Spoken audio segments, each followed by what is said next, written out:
Sudah lama minta tidak berjumpa dengan kau.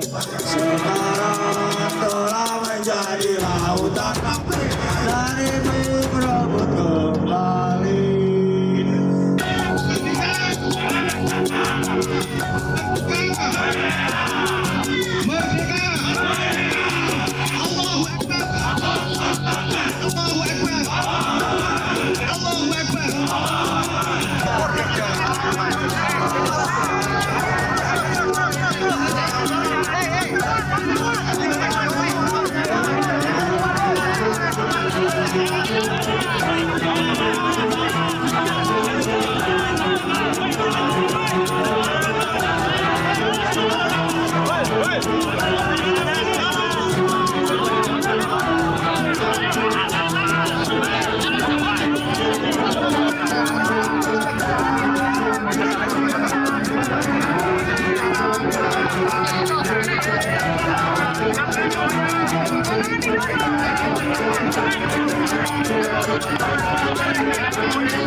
Pidana kasus korupsi Anas Urbaningrum hirup udara bebas.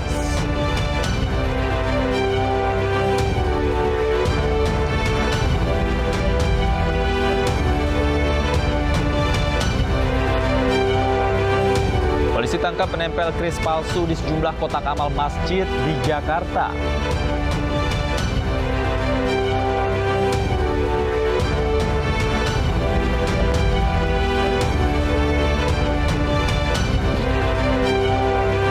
Komisi 3 DPR kembali rapat dengan Mahfud MD dan Sri Mulyani, bahas transaksi janggal 349 triliun rupiah.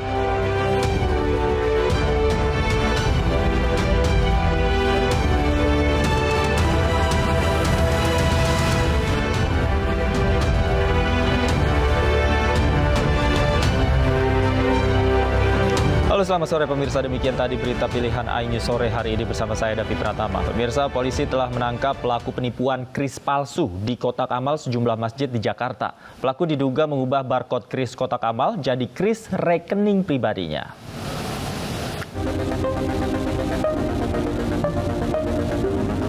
Pasca viralnya seorang pria di media sosial dengan sengaja menukar barcode kris palsu di kotak amal di Masjid kawasan Blok M, Jakarta Selatan, polisi telah menangkap pelaku Selasa dini hari.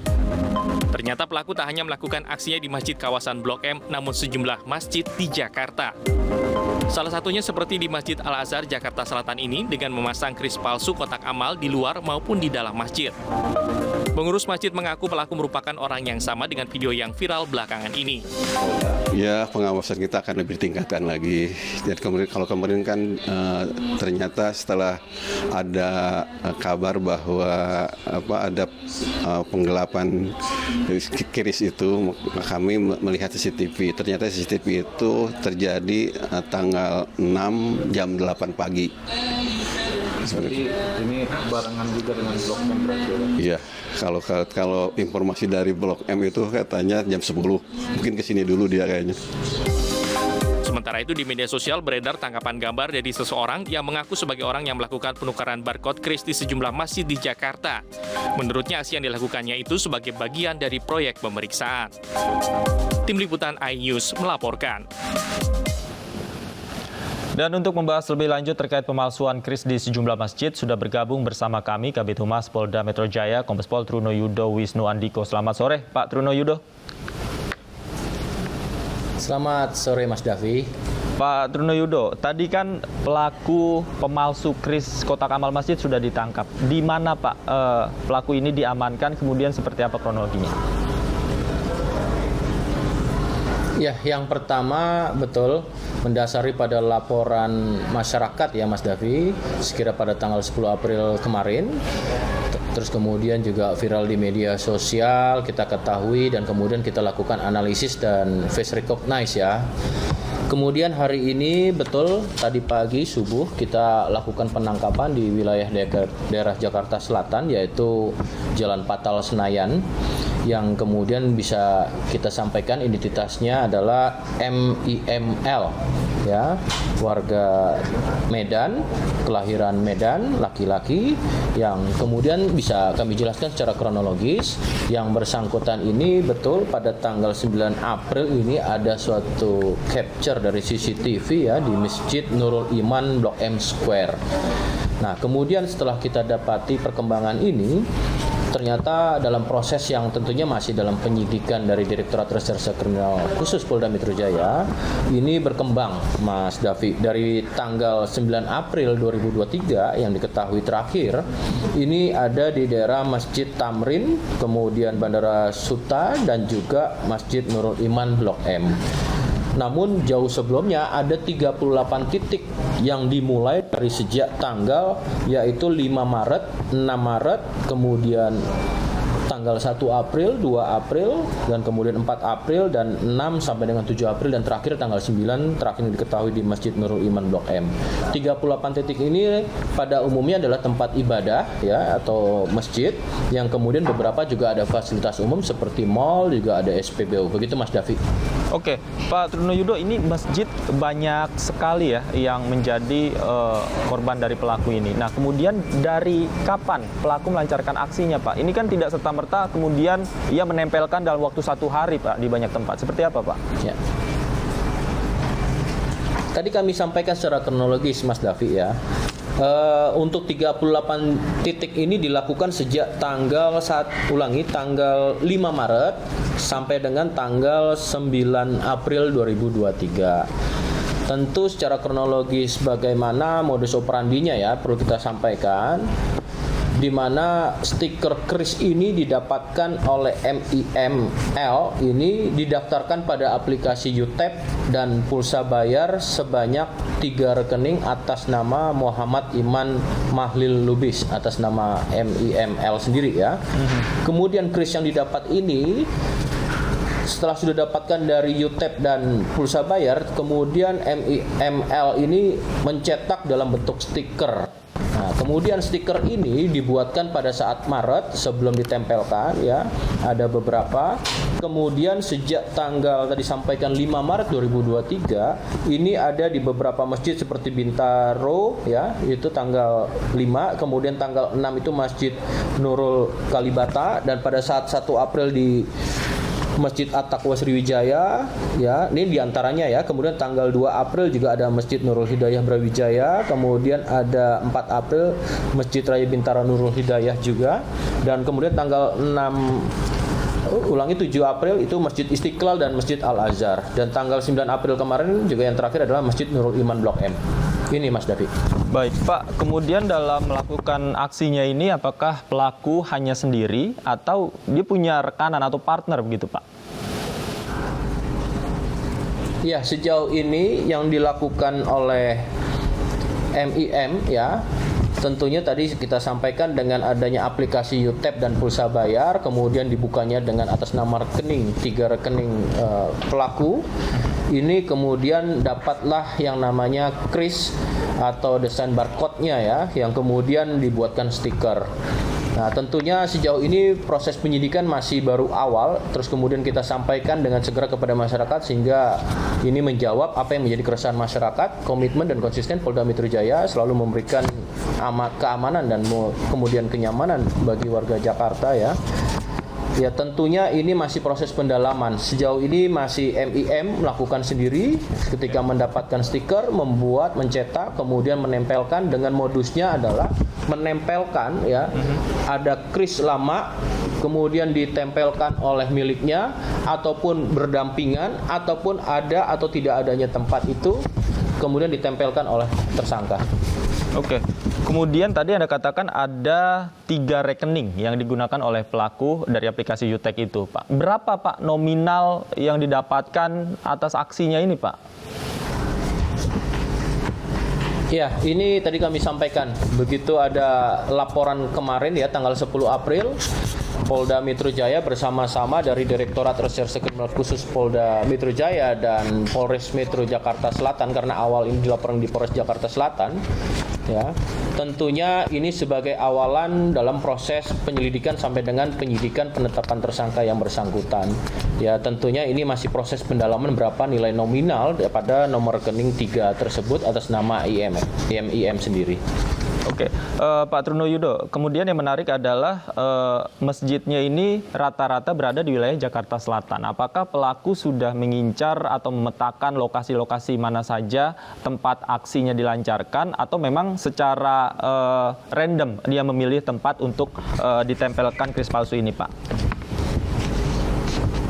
Ya, sejauh ini masih kita proses pendalaman ya, Mas Davi. Polda Metro Jaya masih melihat lagi ada barang bukti beberapa lembar, 1 bendel, itu ada kris yang belum ditempelkan, artinya ada rencana di tempat lain. Tadi kami sampaikan juga selain tempat ibadah masjid, momentumnya tentunya bagi umat muslim di bulan Ramadan mulainya musim-musim untuk memberikan sedekah dan amal, dan tentu ini menjadi bagian dari momentum pelaku, namun masih kita dalami motif ekonominya ya. Kemudian juga terkait dengan tempat-tempat umum, ada mal dan juga adanya SPBU. Tentu ini masih proses pendalaman, apakah ini memang sudah menjadi target khusus ataukah memang ini secara random, namun momentumnya memang mengambilnya ada pada saat bulan Ramadan. Oke, kalau untuk profil dari pelaku sendiri seperti apa sih, Pak? Karena tadi juga memiliki akses untuk mengakses aplikasi Yutek, kemudian mencetak kris, seperti apa, Pak, sebenarnya? Ya, tentunya Polda Metro Jaya dalam setiap pengungkapan kasus akan melakukan kolaborasi interprofesi ya. Ada beberapa secara regulasi ya, ketentuan terkait dengan mekanisme bagaimana mengkreat atau mendapatkan suatu barcode kris ya.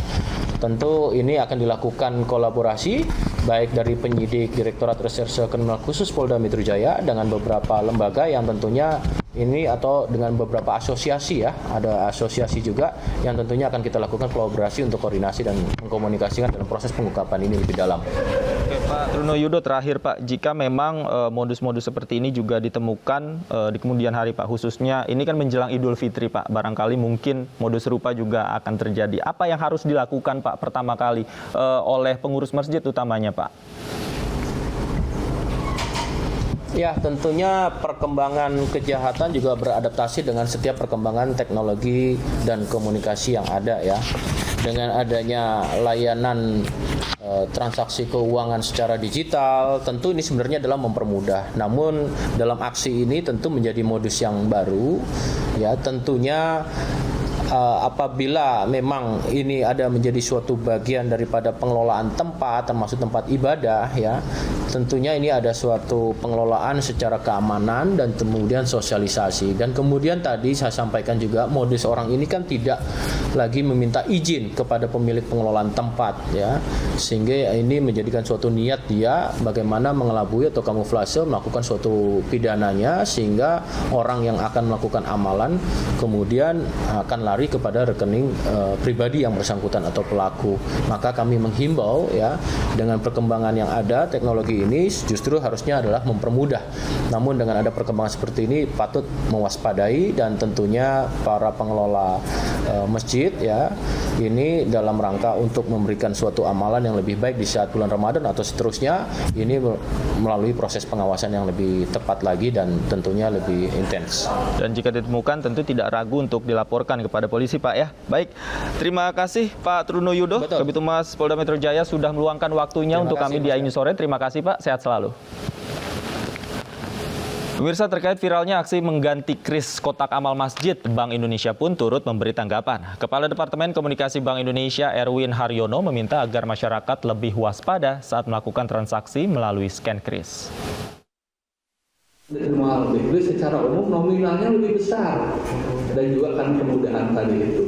Nah, Tetapi, jadi tadi kami sudah kemukakan cemuah, cepat, mudah, murah, aman, dan handal. Kami tekankan faktor kemudahannya tadi. Tetapi ternyata di balik kemudahan itu tetap ada orang jahat.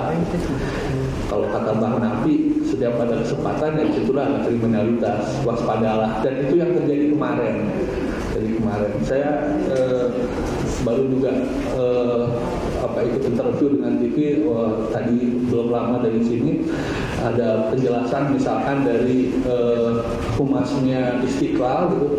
Si pelaku sebelum menempelkan kerisnya dia itu bahkan sempat sholat sunat 2 rakaat gitu. Memang agak terlalu pula gitu ya. Sempetnya sholat sunat 2 rakaat, kemudian dia pura-pura mau nyumbang dan kemudian menempelkan keris punya dia gitu. Nah, yang ingin saya sampaikan adalah sekali lagi di balik kemudahan penggunaan kris supaya mendapat akseptasi yang luar biasa, supaya proses digitalisasi berjalan dengan cepat, supaya proses digitalisasi berjalan setelah infusi dengan melibatkan pengusaha kecil dan rumah ibadah tadi itu, rupanya kemudahan ini juga yang dimanfaatkan oleh para pelaku kejahatan tadi itu. Jadi yang terjadi adalah si pelaku mendaftarkan sebagai pengguna kris dengan paling tidak yang sudah tertangkap ini ya, dengan nama restorasi masjid, dan kemudian kris yang dia punya, stiker kris yang dia punya, QR-nya kemudian ditumpuk di atas kris masjid tadi itu. Nah, jadi rupanya dengan kemudahan itu mereka punya cara mudah juga untuk melakukan kejahatan. Sehingga yang ingin saya sampaikan di sini adalah dengan kemudahan tadi itu, saya kira kita sebagai konsumen tetap harus melakukan tindakan. Komisi 3 DPR kembali gelar rapat untuk membahas transaksi janggal senilai 349 triliun rupiah dengan Ketua Komite TPPU Mahfud MD, Menteri Keuangan Sri Mulyani hingga Kepala PPATK. Ini sore segera kembali.